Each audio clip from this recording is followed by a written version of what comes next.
right, thank you very much, Gretchen. There's controversy brewing in Florida over whether illegal immigrants should be counted as part of the census. It's become the focus of the debate for the state's primary Senate race, and this is an unbelievable race.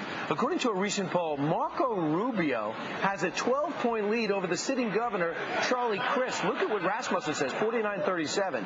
And joining us right now, one of the great upstart political stories right now in America, Marco Rubio, a candidate for the U.S. Senate.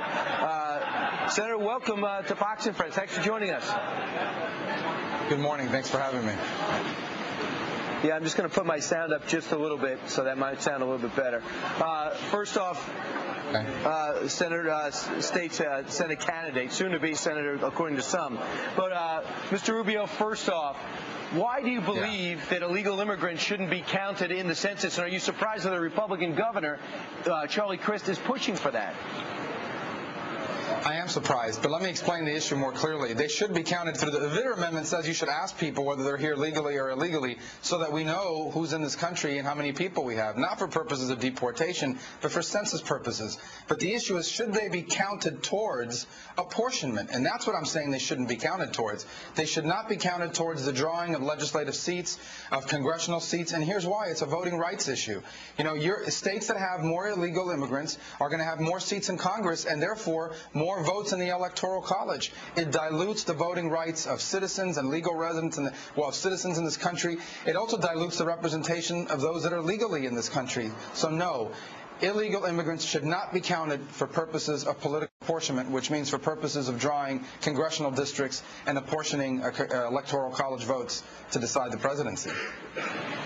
And that seems to be resonating. As I mentioned before, from nowhere to everywhere, you now have a pretty significant lead, even though there's a lot more to play, against Charlie Crist, who many people thought would take that seat in a walk. If it wasn't for the Tea Party movement, would Marco Rubio be a front-runner right now? You know, if it wasn't for the Tea Party movement, and, you know, Tea Party is a catch-all phrase for people all over across America who are upset at the direction of this country. They're looking for new leaders that will go to Washington, D.C., stand up to the Obama, Pelosi, Reid agenda, and offer a clear alternative to it. And had it not been for that sentiment, this campaign would not be possible. Absolutely not. Because that's the central message of this campaign, is that our desire is to go to Washington, D.C., stand up to this agenda and point out all the things that are wrong with it and why it's wrong for our country's future, and then offer a clear alternative.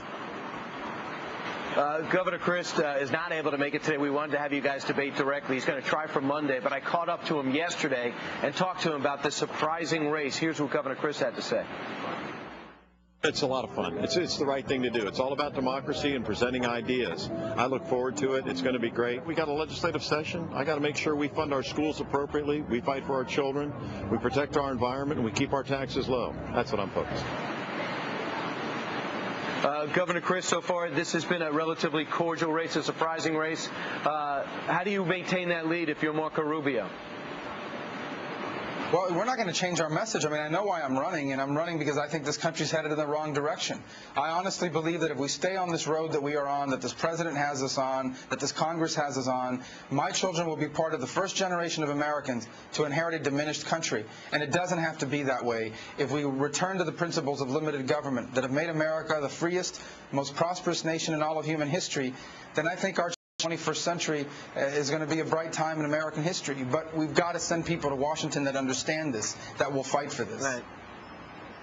Right. Marco, I know you're happy Southern Florida has Super Bowl. Who do you predict will win? You know, I don't know about predicted. I think these are two very well-matched teams, but I have a soft spot for the New Orleans Saints after all that city's been through and that franchise has been through. I think it'd be nice if they got to win, and they still have the talent to do it. All right, the Colt fans just stormed out. Marco Rubio, thanks so much for joining us from Miami. Straight ahead, meanwhile, let's talk about another